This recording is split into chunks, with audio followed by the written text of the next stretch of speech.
Hello, hello, hello. Ẹ̀yin èèyàn wa o. Ó ga o, a kú òwúrọ̀, a kú ọ̀sán, a kú alẹ́, a kú gbogbo ibikíbi tẹ́ ti ń gbọ́. Àbọ̀ Ọlọ́run adájú o, Jésù Olúwa wa, àmín. Lọ́ba ni nǹkan tá a gbọ́ lórí íńtánẹ́ẹ̀tì, wọ́n ní gist lover. Òun ló tó àṣírí yẹn. Íńtánẹ́ẹ̀tì pé kábíyèsí, pé kán lọ wo, pé kábíyèsí tún ti gbéyàwó tuntun mí o. Ìtúmí pé ẹlẹ́ẹ̀kẹjọ. Ìyàwó ẹlẹ́ẹ̀kẹjọ ni kábíyèsí tún gbé wọ ààfin o, tí ò dẹ̀ sẹ́ni kankan tó mọ̀ o. Wọ́n ní fún nǹkan gbogbo àwọn women tó wà láàfin pé wọn ò mọ̀.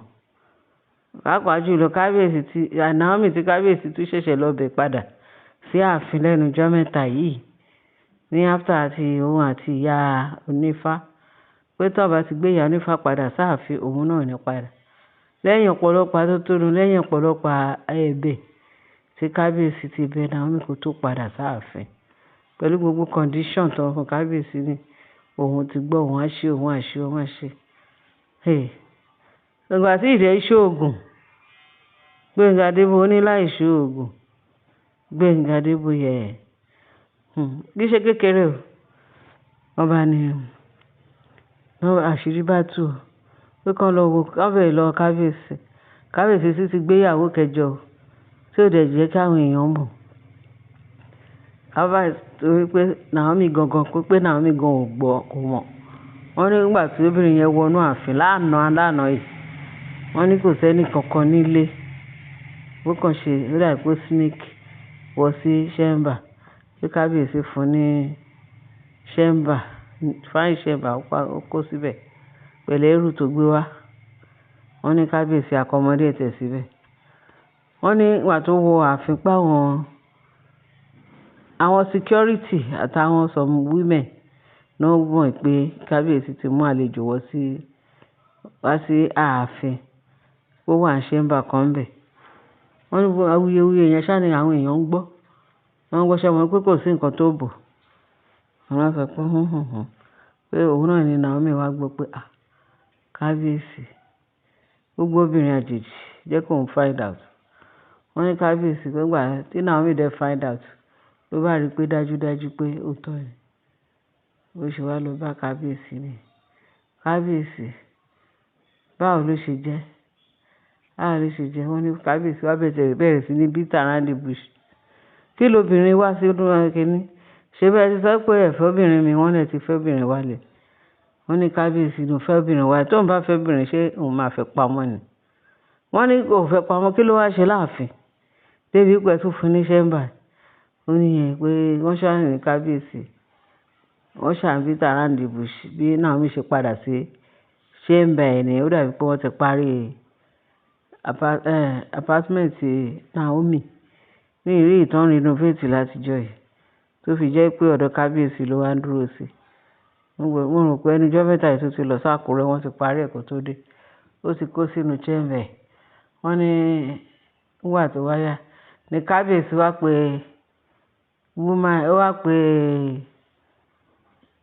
ó pé Naomi pé Queen Naomi kó wá sọ́dọ̀ kó wá pass night ní ọ̀dọ̀ kó máa bọ̀ lọ́dọ̀.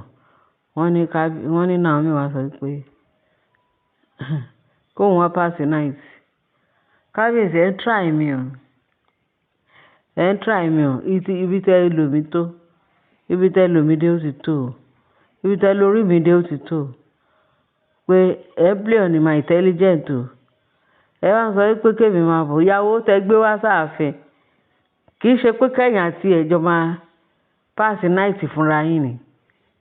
Lẹ́ṣẹ̀ ní kí ó máa bọ̀ débi pẹ̀lú ọ́fíìsì chamber. Kábíyèsí ẹ ṣọ́ra yín o. Ẹ má forí mi lu kí ló ń jẹ́ o. Òun ò fẹ́ o. Pé Naomi ṣá sọ̀rọ̀ sí kábíyèsí. Naomi kò lọ sọ́dọ̀ kábíyèsí. Wọ́n nígbà wọ́n ló sọ̀rọ̀ sí kábíyèsí yánmọ̀yánmọ̀.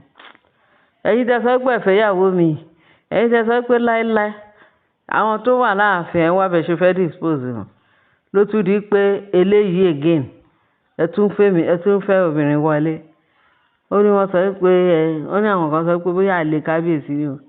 Bóyá kẹ ìyàwó. Wọ́n ní àwọn kan ní ṣe bí ìyàwó ìyálé àlè náà ló máa ń di ìyàwó. Gbogbo àwọn tí kábíyèsí fi injury tag kó wọlé ṣèbá àlè náà ni wọ́n. Àlè ni wọ́n náà kán tó kó wọn wọlé kí kábíyèsí tó sọ wọ́n di ìyàwó. Pé eléyìí náà ńkọ́ ṣèbá àlè náà ni wọ́n àlè tó máa tún fi di ìyàwó. Ó wọn sọ pé kábíyèsí ó dídí mẹ́jọ ìyàwó mẹ́jọ yẹn nìkan. Ṣé mọ̀ pé gbogbo àwọn tó ń fún kábíyèsí láàdváìsì àwọn yẹn wọ́n yóò pọ̀ bí ilẹ̀ bí ẹni wọ́n fẹ́ pa kábíyèsí wọ́n fẹ́ parun. Ṣùgbọ́n Ọlọ́run ọba ìyanu ò ní jẹ́ torí gbogbo nǹkan tá à ń sọ kì í ṣe òtùmọ̀pọ̀ àwọn olórí nìkan ló ń da kábíyèsí láàmú. Àwọn ogun àfọwọ́sowọ́pọ̀ tán tún pọ̀ láàfin yẹn àtàwọn tó pera wọn lálàgbà tó fojú Judas Iscariot wà láàrin wọn ìyẹn àwọn òjòyè kábíyèsí àfi k'Ọlọ́run kó gbà wá. So gbogbo wọn sọ pé kábíyèsí kó fẹ́ 20 o mẹ́rin Ọlọ́run wí o. Àwọn odindi ọba á sọ pé òun fẹ́ fẹ́ ìyàwó méjì mẹ́ta pé kò sí tó gbogbo tó kó síbẹ̀ pé wọ́n ṣẹ̀ṣẹ̀ bẹ̀rẹ̀ pé kábíyèsí kọ̀ntínú kó tún gbé ìyàwó wọlé pé orí 20 tó wá dé orí 20 bó tún lè jù bẹ́ẹ̀ lọ. Irọ́ ni o wọ́n wá pa lára kábíyèsí ṣùgbọ́n Ọlọ́run ò fẹ́. Wọ́n ní bí Naomi ṣe sọ fún pé ẹni tó gbé wá lọ bá o kó má fò kó fò òun lẹ̀ o kó fò òun lẹ̀ pé wọ́n dúró de wọ́n fẹ́ wá ẹnu Naomi. Wọ́n ní látàrí Naomi ò fọ òun kàn ń wò kábíyèsí. Wọ́n ní gbò bá yá ni kábíyèsí wá bá Naomi ní chamber. Wọ́n ní kò sí gbogbo atótónu tí kábíyèsí ò sọ fún Naomi. Wọ́n ní Naomi ni o ìpàkọ́ òyọ̀ṣì tí òun kẹ̀ kábíyèsí ibi tẹ́ spin mi tó ibi tẹ́ tàn mí jẹ́ tó ìtẹ́ lórí orí òun ọpọlọ òun ibi tẹ́ lò dé ó tó pé kò sí nǹkan tí kábíyèsí fẹ́ sọ ní tóun máa agree. Ṣé kábíyèsí wá sọ pé kábíyèsí Naomi ó dàjẹ́ kí n sọ kankan láàárọ̀ la ó gbọ́dọ̀ kúrò láàfin wọ́n ní nǹkan tí kábíyèsí wá sọ pé láàárọ̀ la obìnrin yẹn ó gbọ́dọ̀ kúrò. Wọ́n ní Naomi wá sọ pé in the first place kí lóbìnrin yẹn wá sí ààfin ta ló gbé wá sáàfin débi pé ṣẹlẹ̀ tún ya ṣẹ́mbà sọ́tọ̀ pé kó lọ dúró síbẹ̀. Wọ́n ní wọ́n yìí ṣe gbọ́n mi sí omi òtó yẹn sí kábíyèsí àti Naomi wọ́n yìí ń poṣàn ìjọ wo yìí náà yìí parí ìjà kan ṣebí torí gbọ́nàmọ́ná yìí ni àwọn ní ẹ̀gbọ́n ọ́nkùlù Naomi tó fi ní ìtọ́jú àwọn àbúrò òun rí rẹ̀dẹ̀rẹ̀dẹ̀ ní ààfin ẹ̀ pò tó gẹ́ ló ṣe ní òun máa kúkú mọ̀ lọ.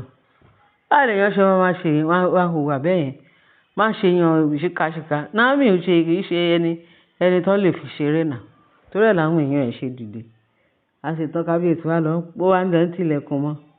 Tí kábíyèsí bá ní irú ọmọ bíi Naomi yẹn ká máa ṣe ṣíkàṣíkà ṣé ó máa nínú kábíyèsí máa dùn kò ní dùn náà. Nǹkan tẹ̀gbọ́n uncle Naomi ṣe ó right ǹjẹ́ kò ti right báyìí pé nǹkan tá a gbọ́ ni o allegedly ni o pé kábíyèsí gbé obìnrin àjèjì wọ ààfin. Wọ́n lè ní kò sí nǹkan tí Gistlover àbí kí lóun jẹ́ pé kò sí nǹkan tó rí tì pé nǹkan tó bá sì sọ pé bẹ́ẹ̀ ni. Ṣé a máa sọ pé Gistlover kàn sọ tiẹ̀ ni kò sọ tiẹ̀ ó ní nǹkan tó rí tó fi sọ. Wọ́n dẹ̀ find out wọ́n dẹ̀ bóbìnrin yẹn àjèjì yẹn nínú ṣẹ́mbà ní ààfin. So kí nìkan wọ́n ti sọ yẹn wo ẹ̀yin èèyàn mi o mo ní kí n sáré wá gbé ìborùn kékeré yẹn wá fún yín kẹ́yìn náà lè mọ bó ṣe ń lọ pé kábíyèsí Ọlọ́run ló máa deliver kábíyèsí wa o á deliver Naomi o ṣùgbọ́n ibi kan náà lájijọ́ wà pé kò sí ìjà olóró tán lè ṣe sí kábíyèsí àti Naomi tó lè pa lára ṣùgbọ́n kí kábíyèsí náà kán tọwọ́ ọmọ wọn bá ṣọ kì í ṣe gbogbo ìgbàlá máa sọ pé kó túmọ̀ tá a bá fi òtùmọ̀pọ̀ láàyè òtùmọ̀pọ̀ ní gbójúgbóyà kó wá máa disturb wa bẹ́ẹ̀ ni kí kábíyèsí kán ṣọ́ra o ilẹ̀ ń yọ̀ o kábíyèsí ẹ fojú sí ọ̀rọ̀ Naomi o ẹ jẹ́ kí Naomi ti tó yín ẹ má wulẹ̀ máa beat around the bush Naomi ti tó yín. lórúkọ Jésù. Plan ẹ̀yin àti Naomi, Jésù á jẹ́ kó yọrí sí rere o. Ẹ ní ṣubú dànù. Àwọn Sátánì àtàwọn ọmọ ogun wọn ò ní gbógun, wọn ò ní tú àárín yín ká o. Wedding tẹ́ fẹ́ ṣe fún Naomi láìpẹ́ yìí ní orúkọ Jésù. Ọlọ́run á jẹ́ kí ó wá sí ìmúṣẹ lórúkọ Jésù Olúwa wa. Àmín. Ẹ̀yin èèyàn ẹ bá share, kẹ́ bá like, kẹ́ dẹ̀ bá fi tó kù sí comment section. Ẹ ṣé gan bẹ́ẹ̀ ṣe ń tẹ́tí sí wa. Bye.